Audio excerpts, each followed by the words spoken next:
अरे मेरे भाइयों, जब देश के मालिक हो और आपके साथ में किराएदार शोषण कर रहे हैं, तो किराएदारों को लात मार के भगाने में पीछे क्यों हट रहे हो?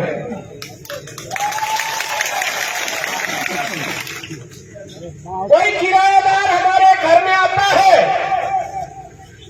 और घर में मालिक के मकान में रह करके मालिक की बहन और मालिक की पत्नी के साथ और मालिक की जो बेटियां हैं उनके साथ में गलत करता है, तो मालिक क्या करता है?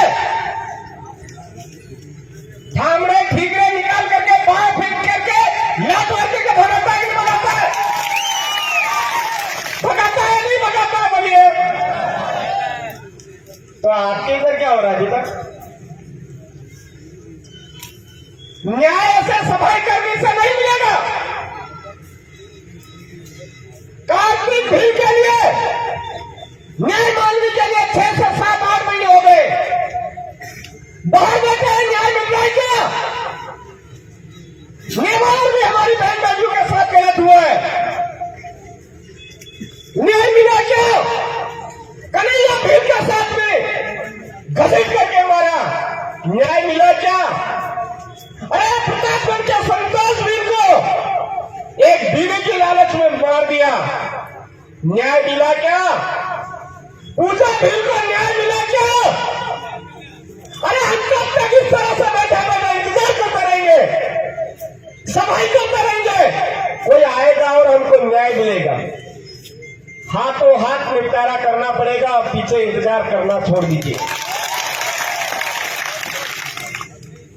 और वो समय आ चुका है, हाथों हाथ निपटारा करने का समय आ चुका है। मात्र 3 महीने बचे हैं, 3 महीने बचे हैं मेरे भाइयों। अब तक का जितने भी अफवाह आपके अंदर है, इन हरामखोरों के आगे हमने न्याय मांग मांग करके बहुत चिल्ला लिया इन हरामों के आगे। अब ये जो किराएदार मालिक बनकर के बैठ गए, उनको वापस जिस तरह से आए थे वैसे वैसे लौटाने की जरूरत है। ये क्या बोलना चाह रहा हूं आपके समझ में आया होगा, नहीं आया तो समझ लीजिए।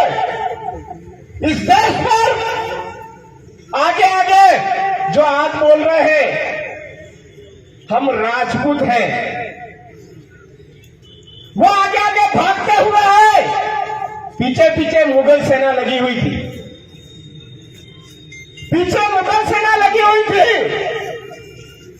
बचने की कंडीशन में नहीं दिखे तो उनकी बहन बेटियां भी उधर सौंप दी। आया समझ में? आया समझ में? और इधर है, इधर भीलू के खून ने बोला कोई बात नहीं, बाहर से आइए, भाग के है, लेकिन भीलू के इलाके में आए हैं, भील आपकी रक्षा करेगा। बैठिए, आप घर के अंदर खाना खाइए,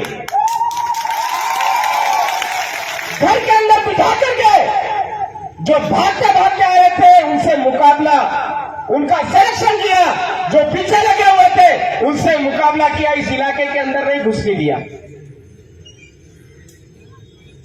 400 साल के राज को खत्म कर दिया।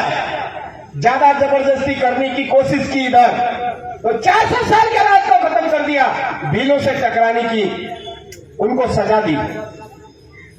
वैसे जो मेहमान आए थे, धीरे धीरे गद्दारी करके अपने आप में राज तिलक जैसे ही कर दिया तो अपने आप में महान मानने लग गए।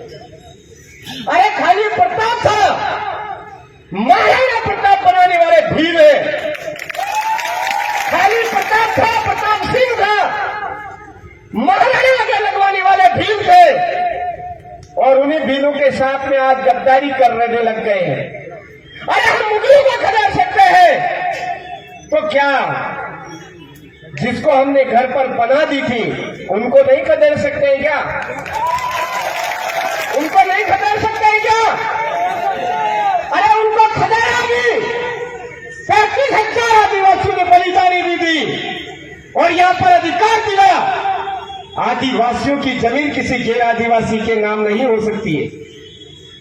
बिना कलेक्टर की पूर्व मंजूरी के और कलेक्टर साहब जो मंजूरी देंगे वो बिना ग्राम सभा के नहीं देंगे। अरे इतना बड़ा पावर हमको दिया, आज वो ग्राम सभा का पावर हम लोग क्यों भूल गए? हमारे गांव की सीमाना के अंदर आने वाली हमारे बाप दादाओं की जमीन है, हमारे बाप दादाओं की न्याय व्यवस्था चलेगी, ये हम लोग क्यों भूल गए? ये किराए की जो न्याय व्यवस्था है, उस किराए की न्याय व्यवस्था पर भरोसा कैसे कर रहे हो? कैसे कर रहे हो? ये न्याय व्यवस्था न्याय नहीं देने लग जाएगी तो हमारे पूर्वज पुरखों की न्याय व्यवस्था हमारे अपने हाथ में लेकर के न्याय करना चालू करना पड़ेगा या नहीं करना पड़ेगा? तो मेरे गोविंदा के भाइयों, पूरे उदयपुर संभाग के भाइयों, मध्य प्रदेश के भाइयों, गुजरात के भाइयों, महाराष्ट्र के भाइयों, ये भील प्रदेश की टेरिटरी में आने वाले ट्राइबल टाइगरों के इलाके के टाइगरों से मैं कहना चाहूंगा कि 3 महीने बचे हैं। हमने अंग्रेजों के शासन व्यवस्था से भी मुकाबला करके उनको भी खदेड़ करके भगाया है। तो वर्तमान में हमारे इलाके के अंदर उन्हीं के द्वारा आज भी खेल खेला जा रहा है। कभी ईवीएम के मशीन के जरिए खेला जा रहा है, कभी दारू की बाटली के जरिए खेला जा रहा है, सफेद मुर्गे की मीट के जरिए खेला जा रहा है, साड़ी के जरिए खेला जा रहा है, मोबाइलों के जरिए खेला जा रहा है, अन्न फूड पैकेट उनके जरिए खेला जा रहा है। भाइयों, अरे क्या हम इतने कमजोर हो गए कि उस मोबाइल की लालच में उनको हमारे सर पे बिठा रहे हैं? क्या हम इतने कमजोर हो गए कि अनाज का फूल को करके बदले हमारे सर पे बिठा रहे हैं? क्या हम इतने कमजोर हो गए पशु बाड़े की लालच में उनको अपने सर में बिठा रहे हैं? क्या हम इतने कमजोर हो गए कि एक पुड़िया बनाने की लालच में, एक आरसीसी बनाने की लालच में उनको सर पे बिठा रहे हैं? इतने कमजोर हो गए क्या? अरे क्यों भाई, हमको मोबाइल की लालच दे करके हमको गुलाम बनाने की साजिश कर रहा है। उनको सुपड़ा साफ करने की जरूरत है या नहीं है मेरे भाइयों? जो अन्न फूड देकर के हमारे समुदाय को गुलाम बनाने की साजिश रच रहा है, उसके सुपड़े साफ करने की जरूरत है या नहीं है? जो हमारे समुदाय को और किसी माध्यम से फांस करके गुलाम बनाने की साजिश रच रहा है, क्या उनके सुपड़े साफ करने की जरूरत है या नहीं है? अरे संभालो अपनी 2 लोकसभा न विधानसभा, सबसे ऊंची ग्राम सभा हमारे गांव में, हमारा राज। इस व्यवस्था को वापस संभालना पड़ेगा, अपने हाथ में लेना पड़ेगा मेरे भाई। आप तमाम सराहनों से एक ही बात कहना चाहता हूं मैं, जो अभी हमारी कार्की भाई, हमारा संतोष भील, हमारे कार्तिक भील, हमारे जितने भी वर्तमान में शहीद हुए जितने भी हैं, और उन सभी के नाम पर जिस भी सरपंच ने लेटर लिख करके सरकार तक नहीं भेजा, उस घर परिवार में वार्ड पंच भी नहीं बनना चाहिए। ये बात हमको ठाननी पड़ेगी।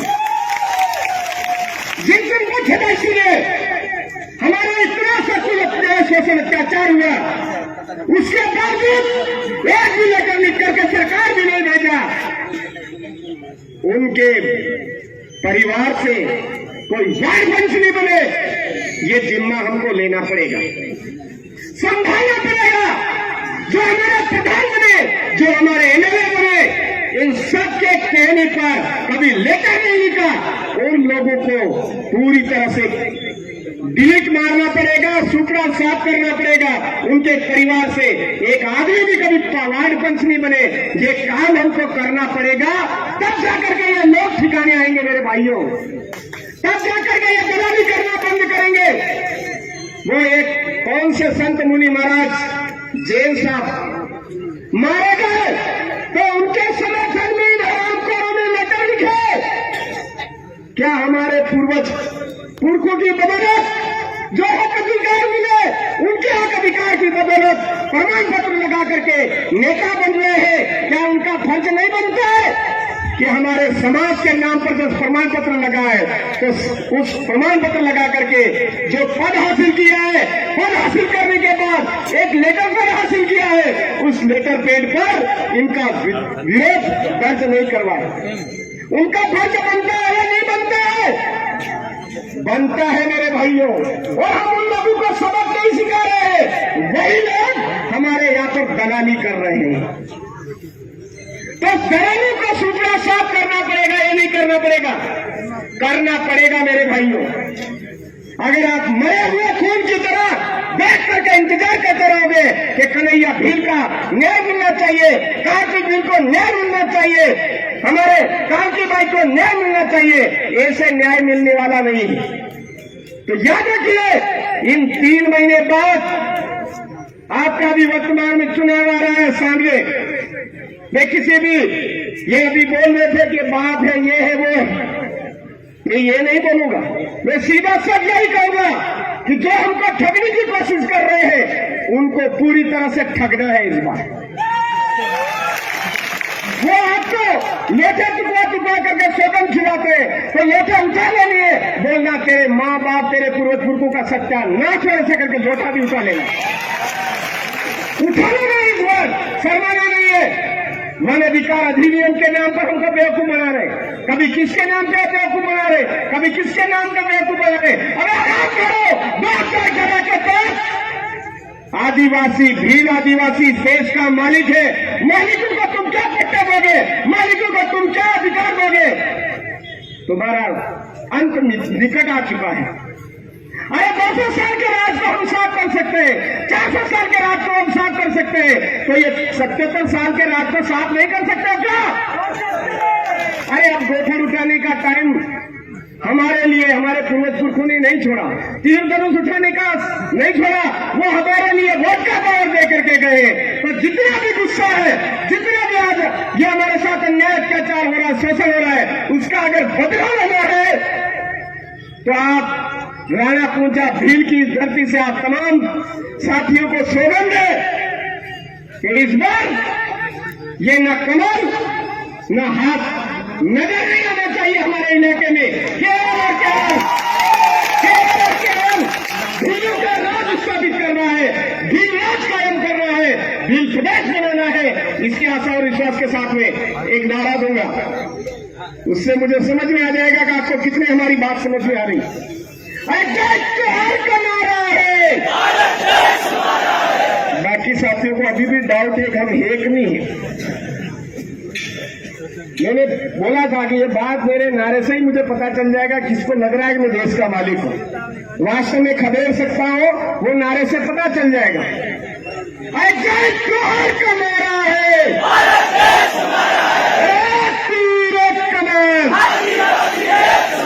जो जमीन सरकारी बोल रहे हैं आज की तारीख में वो हमारी है, इन किराएदारों की नहीं है। किराएदारों के ठामड़े कैसे फेंकने हैं, कैसे उनका वो करना है, किराएदारों से घर कैसे खाली करवाना है, वो तरीका आपको मैंने बता दिया। अरे जो जमीन सरकारी है, जो जमीन सरकारी है, गोविंदा के भील आदिवासियों को डरने की जरूरत नहीं है। ये छोटे सा आज प्रतिनिधित्व आया है यहाँ पर खाली। अगर आप पूरी तरह से इस आदिवासी परिवार को समझ जाओगे, समझ चुके हो, तो आने वाले समय में भील प्रदेश का पूरा कारवा इधर आएगा। और आपके इधर के अगर मान लो कोई किराएदार नालायक गंदा खून यहाँ पर पड़ा है, तो यहाँ के भील प्रदेश के जितने साथी हैं वो टॉयलेट करेंगे, उसी में साफ हो जाएंगे। बाकी ज्यादा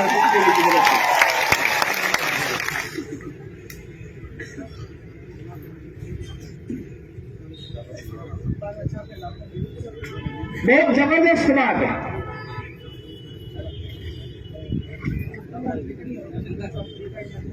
यहाँ पर घड़ियाली आंसू बहाने के लिए वही नालायक व्यवस्था वाले लोग आए थे इधर। और 5,000 रुपए आर्थिक सहायता दी और 5,000 का पेपर में उन्होंने लाखों में छपवाया। क्या किया? 5,000 रुपए देकर के लाखों में छपवाया। मेरा पहला मुकदमा हुआ था सालमगढ़ के अंदर। उसमें मेरी तरफ से ये बोला था, ये जो दादा कह रहे ऐसे ही वो भी हमारे बहन बेटी के साथ में उन्होंने बोला था कि बलात्कार हुआ तो कौन सी बड़ी बात है। राजा रजवाड़ों ने तो बहुत सारे बलात्कार किए हैं, आप 10 लाख में निपट दीजिए ऐसा। तो मैंने मंच के माध्यम से वहां पर बोला था 10 लाख मैं देता हूं, आपकी एकदम सवारी हो व्यवस्थित मुझे दीजिए, सरेआम मैं भी करना चाहता हूं।